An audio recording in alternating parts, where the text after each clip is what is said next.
Bonjour, je suis Kylian Stangel, auteur gastronomique. Aujourd'hui, nous allons nous poser la question « Pourquoi mange-t-on une bûche à Noël ?»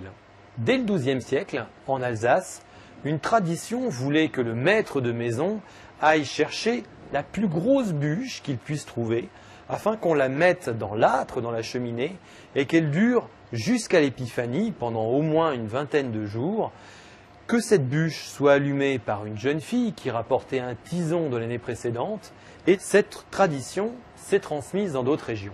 Cette bûche, dans sa coutume, était là aussi pour apporter l'abondance dès le printemps.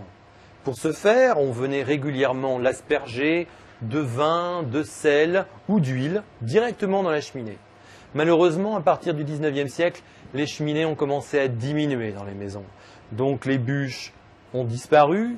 Petit à petit, on a commencé de mettre des chandelles sur les cheminées afin de rappeler la flamme de la bûche, en laissant sur la table du repas de Noël des feuilles de houx, et puis en mettant sur les bûches qui sont devenues un dessert, des feuilles de houx, des petits Pères Noël, des petits lutins ou quelquefois des petites haches en plastique.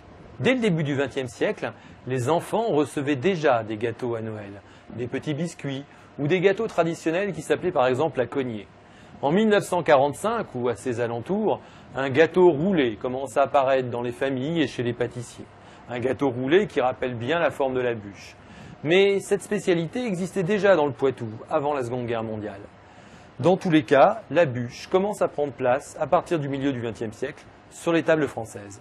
Le XXIe siècle a été là aussi pour créer des nouvelles bûches. Aujourd'hui, les bûches ont des formes design, elles sont dessinées par les plus grands designers, mais aucune de ces bûches ressemble à la mienne.